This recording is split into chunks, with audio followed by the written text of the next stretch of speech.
Here is a sentence any child understands. Every human is mortal.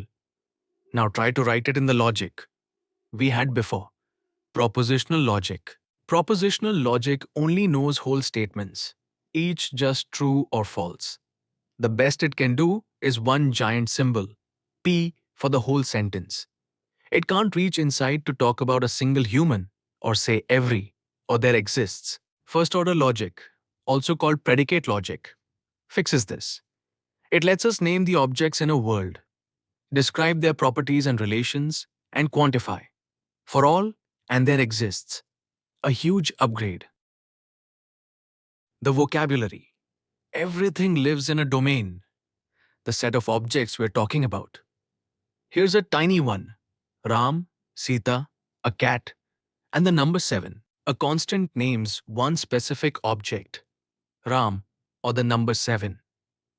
It always points at the same thing. A variable like x or y is a placeholder for any object in the domain. The power propositional logic never had. A predicate states a property or relation. Human of X. Is X a human? Loves of X. Y. Does X love Y? Plug in objects and it becomes true or false. A function maps objects to objects. Mother of X isn't a yes or no question. It returns an object, XS mother. That distinction, predicate versus function, matters. And the stars, the two quantifiers.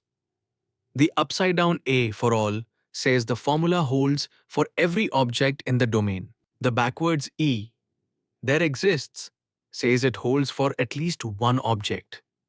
We don't care which, just that some object makes it true.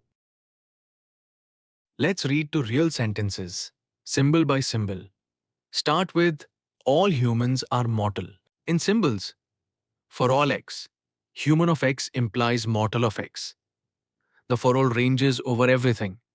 The arrow filters down to just the humans. Hold that shape.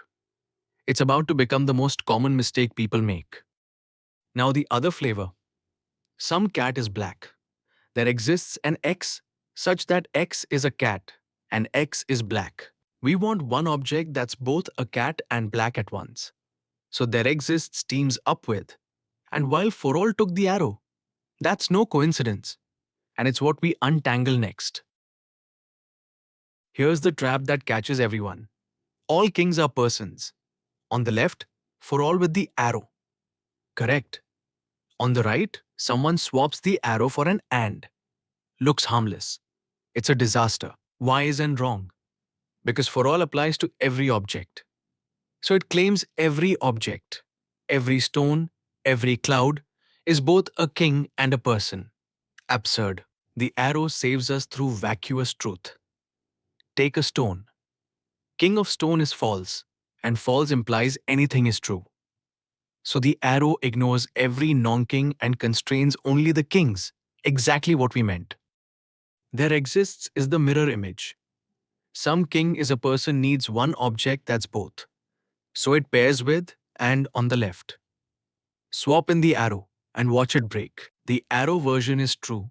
The instant one non-king exists. King is false. False implies anything is true. It would hold in a world with zero kings. Nonsense. So exists always takes and. Now logic comes alive. A sentence makes a claim about a world, and we can check it.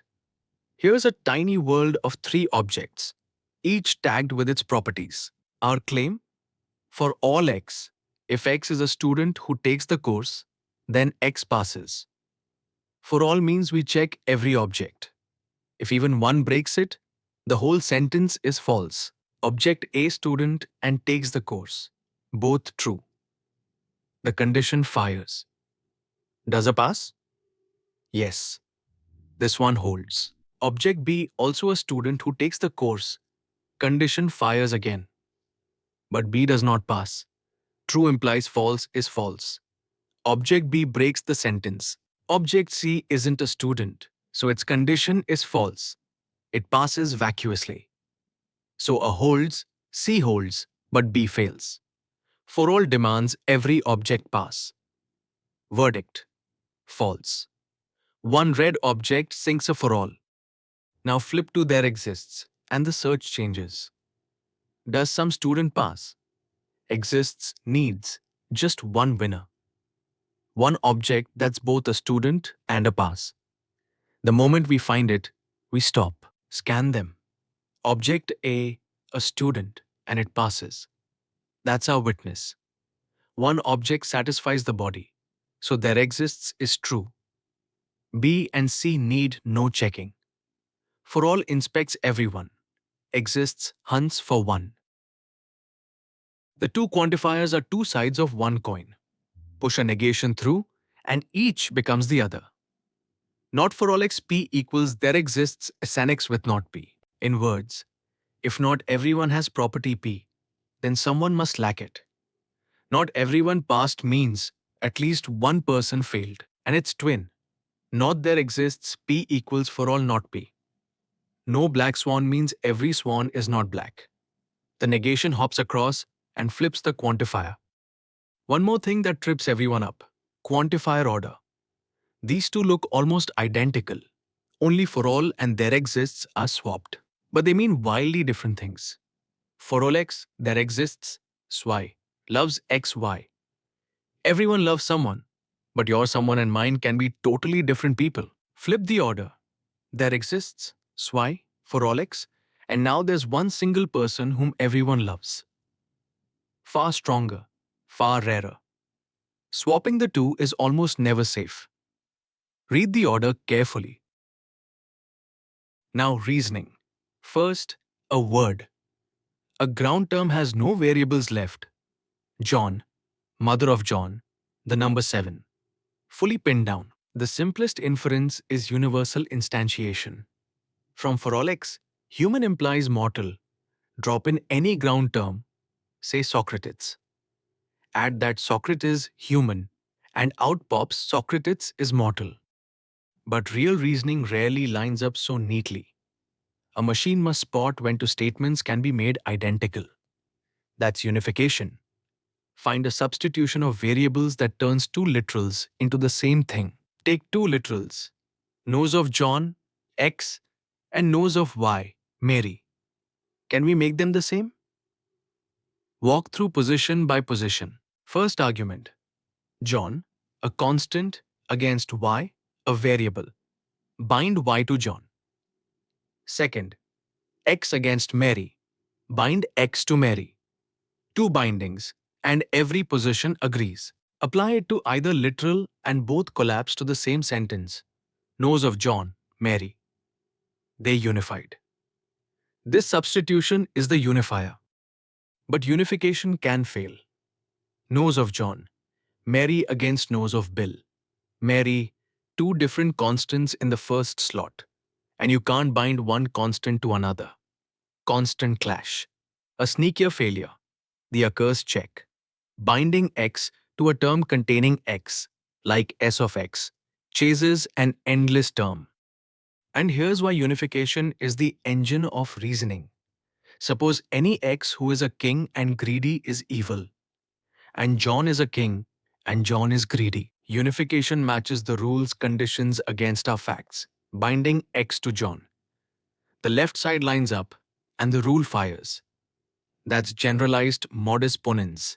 The conclusion, same substitution. John is evil. A brand new fact. And unification is what let a general rule grab the specific case. Let's put the toolkit to work on one sentence. Every person has a mother.